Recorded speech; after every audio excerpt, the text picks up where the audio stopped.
दोस्तों, मैं अधिवक्ता स्वाति जैन जूडिस लीगल एसोसिएट में आपका एक बार फिर से स्वागत करती हूँ। आज मैं बात करने जा रही हूँ धारा 9 की अपील लगाने से क्या फायदा है या धारा 9 की डिग्री लेने से क्या फायदा। धारा 9 की डिग्री क्यों ली जाती है ये आप भली भांति जानते हैं। वैवाहिक जीवन की पुनर्स्थापना करने के लिए अगर पति या पत्नी के द्वारा अपने वैवाहिक बंधन में बंधकर रहने से इनकार कर दिया जाए या किसी भी प्रकार से कोई रिस्पॉन्ड नहीं किया जाए तो यहाँ पर पति और पत्नी दोनों को अधिकार है कि वह धारा 9 के तहत अपने वैवाहिक जीवन की पुनर्स्थापना के लिए अपील लगा सकते हैं और इसकी डिग्री ले सकते हैं। और अगर इस डिग्री को लागू करा लेते हैं तो इसके बेनिफिट बहुत ज्यादा होते हैं, लेकिन इसके फायदे कम लोग समझ पाते हैं और लोगों का ये कहना होता है कि हमें समय की बर्बादी क्यों करना, हमें डायरेक्ट न्यायालय में तलाक की अपील लगाना चाहिए। तो आज हम इसी पर बात करेंगे कि धारा 9 की डिग्री लेने से आपको क्या बेनिफिट मिलने वाला है। मतलब जो पक्षकार ये चाहता है कि हमें वैवाहिक बंधन में बंद कर रहना है या सामने वाला पक्षकार कुछ क्लियर स्थिति बता दे तो हम अपने जीवन में कोई दिशा दे पाए, तो यहाँ पर उस परिस्थिति में धारा 9 की डिग्री आपके लिए कितनी हेल्पफुल होगी आज हम इसी पर बात करेंगे। जानकारी पूरी पाने के लिए वीडियो में बने रहिए। और अगर अभी तक आपने मेरे चैनल को सब्सक्राइब नहीं किया है या आप चैनल पर पहली बार आए हैं तो मैं आपसे रिक्वेस्ट करूंगी कि चैनल को सब्सक्राइब कर लीजिए ताकि आने वाली वीडियो की नोटिफिकेशन आपको सबसे पहले मिल सके। चलिए हम बात करते हैं कि अगर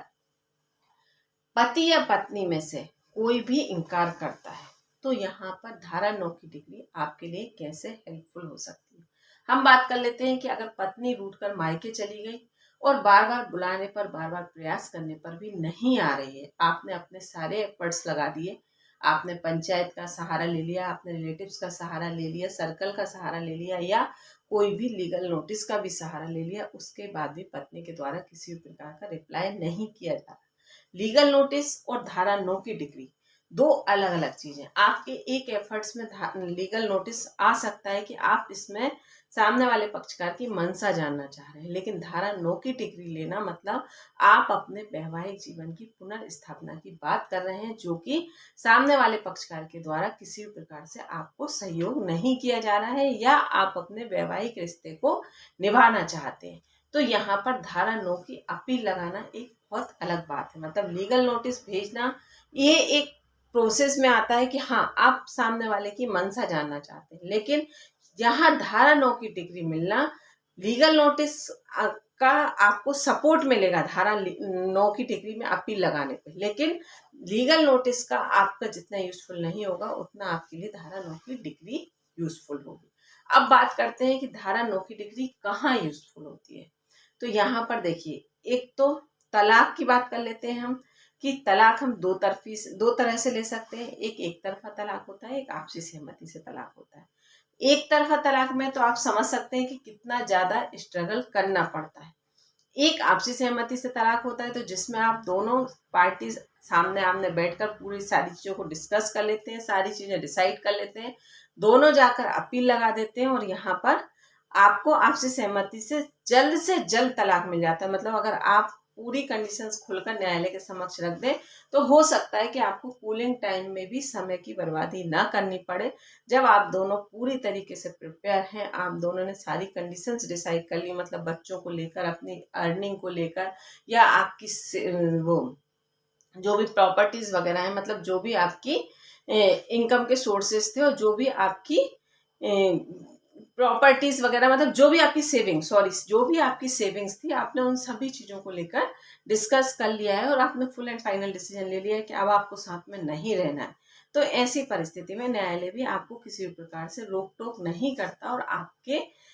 भावनाओं की कदर करते हुए, क्योंकि देखिए यहाँ पर हर व्यक्ति को अपने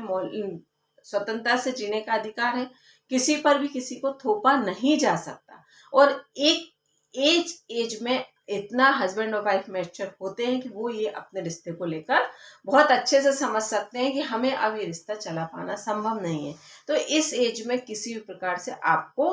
फोर्स नहीं किया जा सकता। हाँ, कूलिंग टाइम देकर आपको एक दूसरे के प्रति फीलिंग्स जो भी हैं उनका एहसास दिलाया जाता है, न्यायालय का वो प्रयास होता है, लेकिन जहां आप दोनों पूरी मैच्योरिटी के साथ सारी चीजें डिसाइड कर कर आए, मतलब आप कहीं ना कहीं प्रिपेयर हैं कि हम इस रिश्ते को नहीं चला सकते, तो वहां ऐसी परिस्थिति में न्यायालय ये भी कहता है, माननीय सर्वोच्च न्यायालय का ये जजमेंट है। अभी मैंने कुछ समय पहले आपके साथ डिस्कस किया है कि एक मृत रिश्ते को चलाने से सिर्फ दो पक्षकारों की पीड़ा दिन ब दिन बढ़ेगी, ना कि कम होगी। तो अगर ये रिश्ता आपके यहाँ ऐसी परिस्थिति में है कि जहां पर किसी भी प्रकार की कोई फीलिंग्स नहीं है, मतलब वो रिश्ता मृत है, और ऐसे रिश्ते को चलाना किसी भी प्रकार से उचित नहीं है, तो यहाँ पर माननीय सर्वोच्च न्यायालय का ये जजमेंट है कि अगर ऐसी परिस्थितियां हैं तो आपको तलाक मिलना चाहिए। अब हम बात करते हैं एक तरफा तलाक।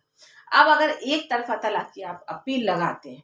तो यहाँ पर आप एक तरफी बात करते हैं कि सामने वाला पार्टनर ऐसा है, सामने वाला पार्टनर ऐसा है, सामने वाला पार्टनर मुझे किसी भी प्रकार से सपोर्टिंग नहीं है, या वह अपनी रिस्पॉन्सिबिलिटी पूरी नहीं करता, मतलब जो भी आपके एलिगेशंस होते हैं, वाइफ अपने अकॉर्डिंग लगाएगी, हस्बैंड अपने अकॉर्डिंग लगाएगा। तो यहाँ पर सिर्फ आप कहते हैं कि कहने से आपका किसी भी प्रकार से चीजें मान्य नहीं होती, उसमें आपको सालों भी गुजर जाते हैं। मतलब कई केसेस में हमें ऐसी परिस्थितियां भी देखने को मिलती हैं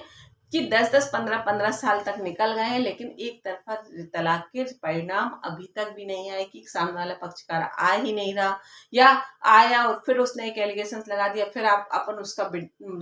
मतलब सबूत ढूंढ रहे हैं, या कोई भी ऐसी चीजें खोजने के प्रयास कर रहे हैं, या आप अपने प्रॉपर सिर्फ आरोप तो लगा रहे हैं, लेकिन उसके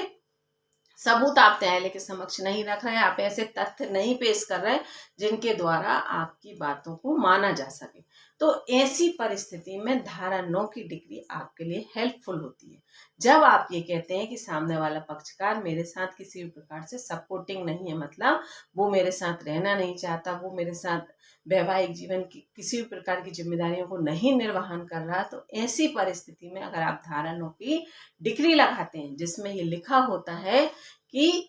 आप किसी भी प्रकार से गलत नहीं है, मतलब वो एक लीगल लैंग्वेज में लिखा होता है कि सामने वाला पक्षकार तो चाहता है वैवाहिक बंधन में बंध कर रहना या अपने पार्टनर को अपने साथ बुलाकर रखना, लेकिन सामने वाला पक्षकार नहीं चाहता। अगर वह तारीखों पर उपस्थित नहीं होता है तो लिखा होता है, या उसके द्वारा जो भी तथ्य दिए जा रहे हैं, जो भी सबूत दिए जा रहे हैं, वो भी उसमें लिखे जाते हैं कि सामने वाले के द्वारा ऐसे कोई भी स्पेसिफिक कारण नहीं दिए गए हैं, कोई भी ऐसा उचित कारण नहीं दिया गया है जहां पर सामने वाले पक्षकार के द्वारा को गलत कहा जा सके या सामने वाला पक्षकार गलत है, ऐसा कहीं से कहीं भी प्रतीत नहीं हो रहा है। तो यहाँ पर धारा 9 की डिग्री में ये स्पष्ट मंशा नजर आती है कि सामने वाला पक्षकार आपके साथ नहीं रहना चाहता और आप पार्टनर को अपने साथ रखना चाहते हैं। तो यहाँ पर जब ऐसी मंशा साबित हो जाती है, और यहाँ पर ये बात बहुत कम लोग समझ पाते हैं जो कि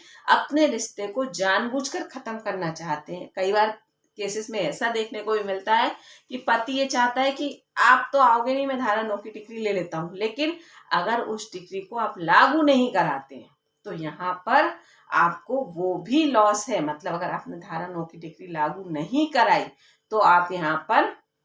उल्टा फंस सकते हैं। अभी लेटेस्ट जजमेंट है जनवरी 2025 का, उसका भी मैंने वीडियो डाला हुआ है, जिसमें पति के द्वारा ये गलती करना, मतलब धारा 9 की डिग्री ले ली पति ने, पति पूरी तरीके से गलत था,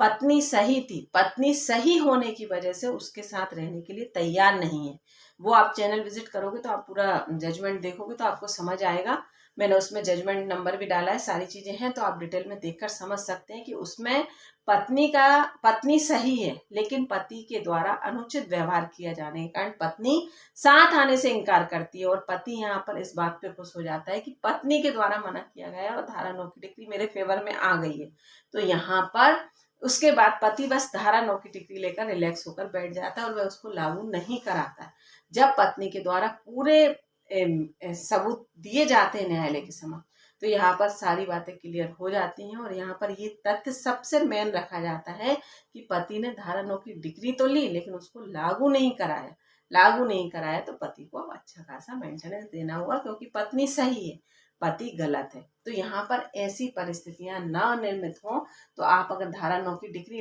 लेते हैं तो आपको वो लागू अवश्य कराना चाहिए। अब बात करते हैं कि इसमें यहाँ पर फिर आपको ये बेनिफिट मिलेगा कि जब आप धारा 9 की डिग्री रख देते हैं तो एक तरफा तलाक में बहुत बड़ा आपके पास सबूत होता है कि मैं तो चाहता हूं लेकिन सामने वाला पार्टनर नहीं चाहता, और ये कंडीशन दोनों के लिए लागू होती है, चाहे वो पति हो चाहे वो पत्नी हो। क्योंकि अगर एक पक्षकार चाह रहा है और उसने अपने एविडेंस ऐसे देकर धारा 9 की डिग्री ली है तो कहीं ना कहीं वो सही है, क्योंकि न्यायालय में सिर्फ और सिर्फ सबूत मान्य होते हैं, आपके उचित तथ्य मान्य होते हैं। तो अब यहाँ पर आपको पहली बार तलाक में बेनिफिट मिलेगा। अब बात करते हैं दूसरा बेनिफिट। तो दूसरा बेनिफिट आपको मिलेगा मेंटेनेंस के केस में। नेचुरल है, जब पत्नी अपनी मर्जी से नहीं आ रही है, वह चाह रही है कि मतलब मुझे साथ नहीं रहना लेकिन मुझे मेंटेनेंस चाहिए, तो जब आप अपने वैवाहिक जीवन की स्थापना वो वैवाहिक जीवन की जिम्मेदारियों को नहीं निभा रही, आप अपनी मैरिड लाइफ को फुलफिल नहीं कर रही, क्योंकि जितनी जिम्मेदारियां एक पति की है वैवाहिक जीवन को लेकर उतनी ही जिम्मेदारियां पत्नी की भी हैं। मतलब एक नेचुरल सी बात है, आप मैच्योरिटी पर जाकर ही इस रिश्ते को बांधते हो, और यहाँ पर जब आप दोनों मैच्योर हो मतलब दोनों को समानता का अधिकार मिलता है हस्बैंड वाइफ को, तो यहाँ पर वो रिश्ता एक गिव एंड टेक से चलने वाली बात होती है। तो यहाँ पर जो रिस्पॉन्सिबिलिटी पति की है वही रिस्पॉन्सिबिलिटी पत्नी की भी बनती है। रिस्पॉन्सिबिलिटी अलग अलग तरीके की होती है, लेकिन आप दोनों को जब एक दूसरे के प्रति आप अपनी जिम्मेदारियों का निर्वहन करते हो तभी आप एक दूसरे से अधिकार मांगने का अधिकार रखते हो। तो यहाँ पर ये बात बहुत अच्छे से समझ लीजिए कि अगर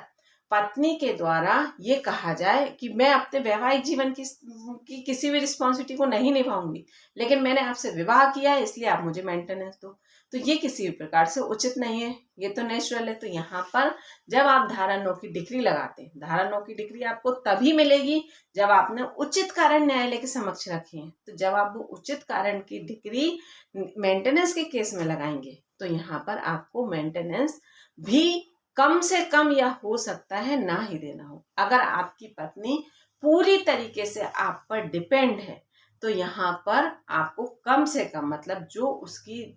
जीविका के उचित साधन है वो आपको देकर ही मेंटेनेंस से रिलैक्स दे दिया जाएगा, मतलब रिलीफ दे दिया जाएगा। और अगर पत्नी कैपेबल है, वह अपना खर्च खुद चला सकती है, उसके पास इतने अर्निंग के साधन है, तो यहाँ पर आपको मेंटेनेंस ना भी देना पड़े तो वो भी कोई बड़ी बात नहीं है। तो आप यहाँ पर ये बात समझ लीजिए। जिन लोगों को ये भ्रम होता है कि धारा 9 की डिग्री लेकर हम अपने समय और पैसे की बर्बादी क्यों करें, तो आप अगर एक धारा 9 की डिग्री अपने हक में ले लेते हैं तो आप यहाँ पर आधा से ज्यादा केस मतलब 75% केस अपने पक्ष में ले आते हैं। उसके बाद आपके पास रहता है 25% केस, तो जो आप आगे चलकर अपने आप चीजें क्लियर होने लगती हैं कि जब ऐसी बात है तो फिर ये बात तो बनती ही नहीं है। तो यहाँ पर आप ये बात समझ लीजिए कि हर परिस्थिति में अगर पति पत्नी का विवाद हो, पहले प्रयास यही करें कि फैमिली के लेवल पर सॉल्व हो जाए, नहीं हो तो पंचायत, फिर जो भी आपका क्लोज हो उसका सहारा लेकर, अगर नहीं बनता है तो आप एक लीगल नोटिस का सहारा लें, और लीगल नोटिस से भी सॉल्व होते ना दिखें तो आपको सबसे पहले धारा 9 की डिग्री लेना चाहिए। उसी के आगे कोई प्रोसेस होती है, जो कि अक्सर महिलाओं को ये भ्रम होता है, न तलाक दूंगी न साथ रहूंगी। ऐसे केसेस में तो मतलब ये रामबाण दवा है कि आप अगर धारा 9 की डिग्री लेकर बैठे हैं तो आप फिर पत्नी चिल्लाती भी रहे कि ना तलाक दूंगी ना साथ रहूंगी, तो आप यहाँ पर पति को पता भी नहीं चलेगा, पत्नी को पता भी नहीं चलेगा, आपके हाथ में तलाक की डिग्री आ जाएगी। जानकारी अच्छी लगी हो तो एक बार मुझे कमेंट बॉक्स में कमेंट कर जरूर बताइएगा, और अगर आपके मन में अभी भी कोई डाउट हो तो जरूर प्रश्न कीजिएगा, मैं प्रयास करूंगी कि आपके सवालों का जवाब दे सकूं। धन्यवाद।